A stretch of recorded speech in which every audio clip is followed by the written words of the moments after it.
My mum just overdosed and my dad blames himself for it. How can I support him? Too long didn't read. My dad blames himself for my mum's overdose. How can I support him? Update: thankfully my mum is okay. She's quite unwell, so she's going to be staying in hospital for a few days. Hi, so this just happened about 2 hours ago and I need advice. I don't know if this is the right subreddit, so let me know if it needs posting somewhere else. A little backstory before I get into the main problem. I'm 24F. My mum is 58 and my dad is 63. Back in February I ran away from home because my parents were abusing me. Everything is much better now and I'm in constant contact with them. But my mum's mental health problems hit her in full force after I ran away. She was placed into a mental health hospital for 2 months back in September because she couldn't cope. Main issue is that my mum overdosed this morning. She was still alive in the ambulance but she was unresponsive and my dad had to do CPR. My dad can't work and he is my mum's full-time carer. And now he blames himself for her overdose. I told him that he didn't do anything wrong. She was making improvements and she was okay enough to be trusted to take her medication on her own. I went to see them over Christmas and she was doing so much better. But my main question is, how do I help him stop blaming himself for what has happened? I'm helping to create him a support network of my parents' closest friends and family in case she doesn't survive. But is there anything else I can do? At the moment I'm okay, so my main focus is my dad. Does your mom really want to die? My dad, 61, committed suicide about 1.5 years ago. There have been similar things going on in the past, but we kids, we're with 4, haven't been living with our parents for a while anymore. My mom, 51, blames herself constantly and probably always will. She can't get over it, no matter how many people tell her and how much therapy sessions she goes through. My dad seemed to be doing better in the last months. I saw him too. My shrink told me that it's common with people who made up their minds to die. In my country euthanasia is legal. I really wishes my dad would have talked to us about his wish to die and maybe we could have looked into other options and say goodbye. I think the most important thing is your mom has someone she can openly talk about her thoughts with, someone without judgment. So it won't happen again, hopefully, or in a legal way if possible in your country / allowed by your religion / values, etc. Hope both you and your dad are spared from the heartbreak such thing brings. Wish you all the best. Sorry for long comment. How do you run away at 23-24? You're over 18, you didn't run away, you moved out. Speaking of moving out, that's something you might want to consider doing. Let them stew in their own toxicity while you go on and live. Third, you may want to consider going low / no contact until they figure out that you aren't responsible for them. I'm really sorry for your loss. Grief is complicated no matter what the circumstance, but particularly so if things are complicated. I don't really have any advice for what's best for you, I'm afraid, other than echoing other advice of look after yourself and, like you said, help your dad have a support circle so you're not the sole support.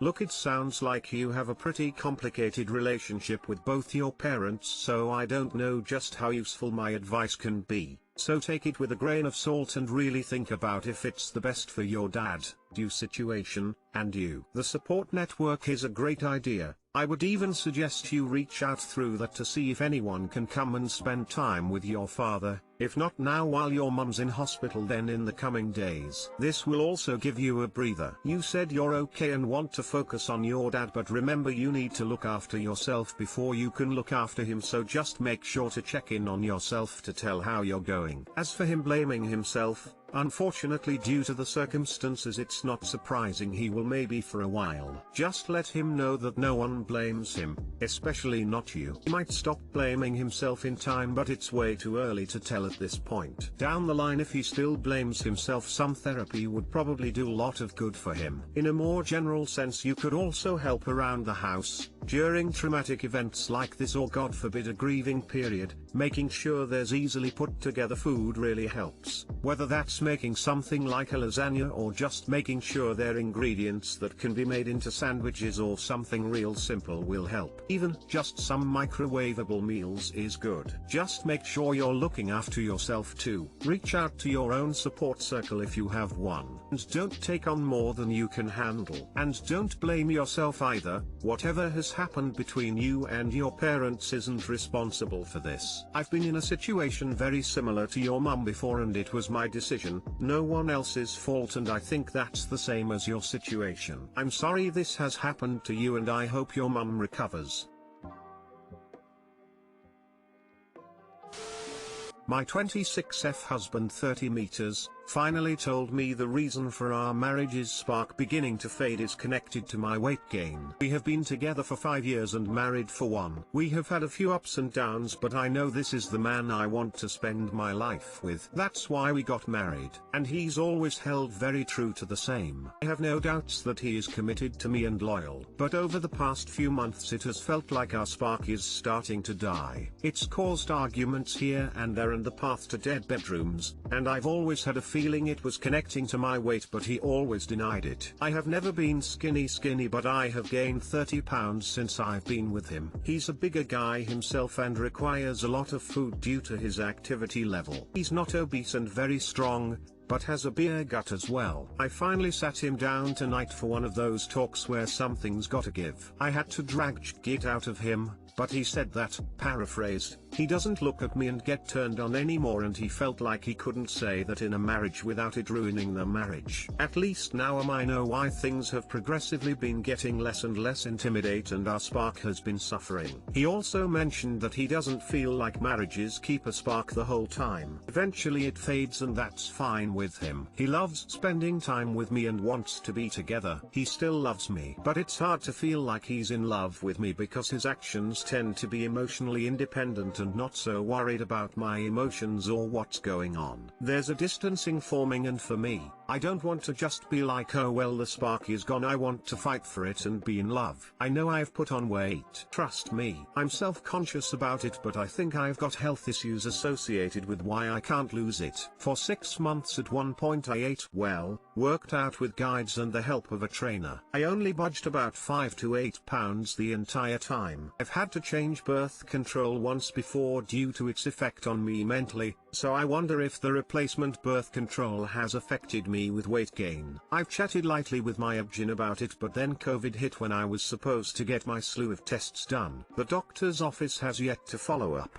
But being as we plan to come off birth control soon, I was kinda just in a limbo place, actively making sure I'm not gaining, but I haven't seen any progress losing either. After tonight I really just don't know what to feel. Like I knew that's how he felt, but to hear it, without much compassion of worried about hurting my feelings, kinda shocked me. I know he felt bad to say it, but there wasn't much consoling either. Which I guess is part of the whole thing, right? I'm not leaving him over this. He has a right to feel this way and not be invalidated, but I don't even know how to feel. Has anyone been here with their spouse and were they able to rekindle the marriage? Too long didn't read. Husband is not as attracted due to my weight gain. Marriage is feeling the side effects. Not sure how to think or feel right now. Similar stories / advice welcome.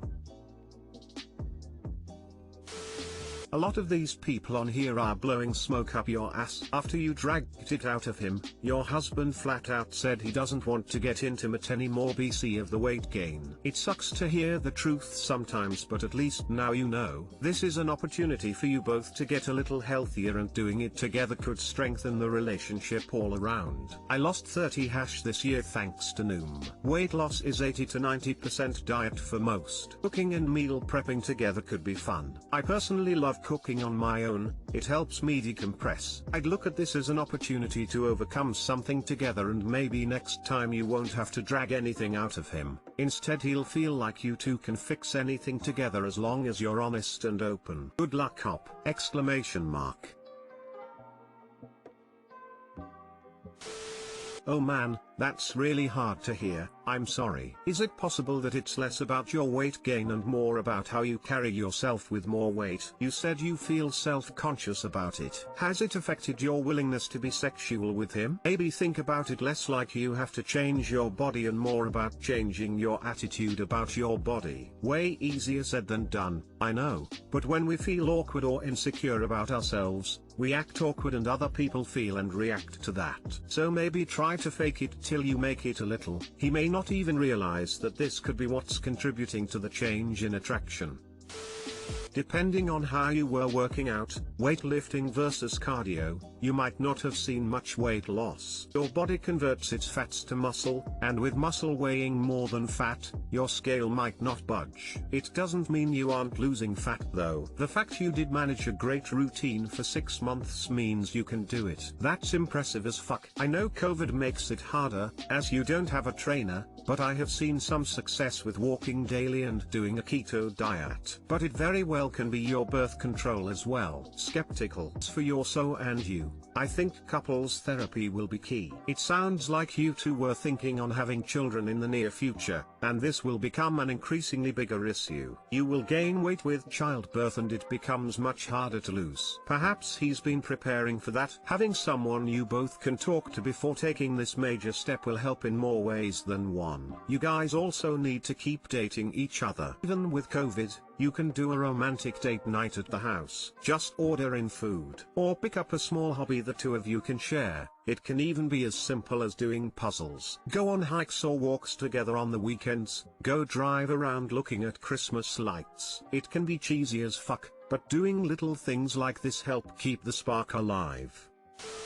Hey, I'm sorry this is happening to you both. I don't have much experience with your situation, so I'm not going to offer too much advice. Only to ask, if you think it's the pill, and you are currently not having much sex, looking for kids soon, and you want to lose weight. Have you thought about stopping taking the pill altogether and seeing what happens in 6 months? Unless of course you take it for other reasons than pregnancy.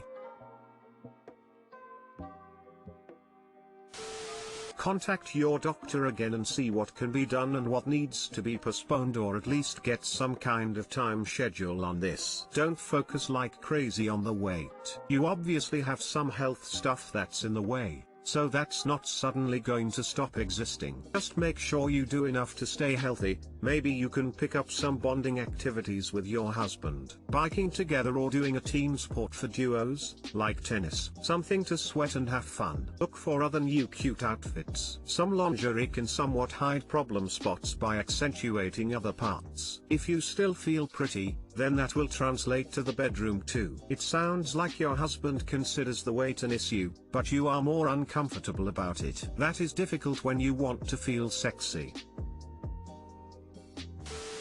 What do I do about a friend who has a victim mentality? I, F19, have this friend, F18, in college that has a very strong victim mentality. Let's call her Kelly. Kelly and I have known each other for a little over a year. If someone brings up anything to do with money, Kelly brings up all of her struggles growing up in a low-income household. The thing is, when Kelly tells tales of her rough childhood, they really don't sound as bad as she's making them out to be. Please don't attack me in the comments for saying that. For example, she told me that her family always had to choose between things like one year her parents pulled her and her brother aside and said, you can either go to private school, or we can move into a bigger house. We can't do both. To me, this is absolute madness. I was raised by a single mother and the things we had to choose between were things like milk or eggs at the grocery store.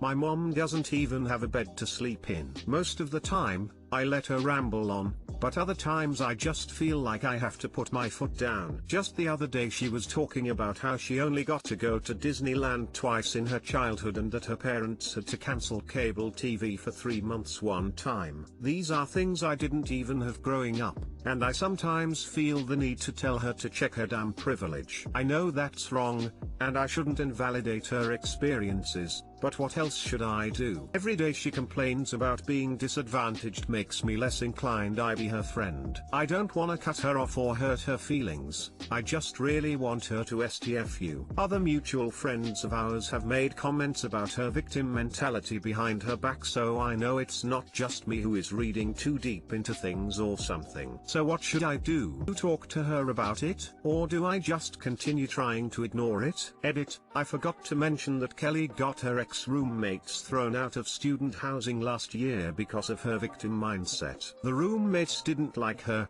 for obvious reasons, and did their own stuff without her, and of course she felt excluded. There was some drama there and it got so bad they blocked her on social media and tried to disengage completely. She continued to whine about how awful they were and eventually she moved into another dorm. This wasn't even 2 weeks into the school year. There was supposed to be a whole waiting process for room switches, and she had her mom call the school and force a room change for her. These old roommates took a photo on her bed together and said something petty like, "Don't let the door hit you on the way out." Kelly's name was never mentioned, and someone who figured it out must have shown her the post. Kelly complained about being cyberbullied, and then her mom called and entertained the idea of punishment/justice. The students were removed from the dorms and had to find more expensive housing in the city. Meanwhile, my roommate was racist and aggressive towards me, and I was experiencing constant anxiety in my living space. Cried myself to sleep most nights, and I only came home to sleep/shower. I followed the rules and filed a request to switch rooms, talked to a counselor privately, and waited several weeks to get out of that situation. Then about a month later, Kelly had more roommate drama, caused by her again, and switched rooms a second time. She still compares out situations as if she experienced similar trauma. The reason I created this post was because I'm afraid to react in the wrong way. If I confront her and she doesn't like it, I don't want to end up like her ex-roommates being accused of some kind of abuse or harassment. Too long didn't read. My friend complains about, basically not being rich, all the time with a victim mentality, and it's getting on my nerves. How do I deal with this situation?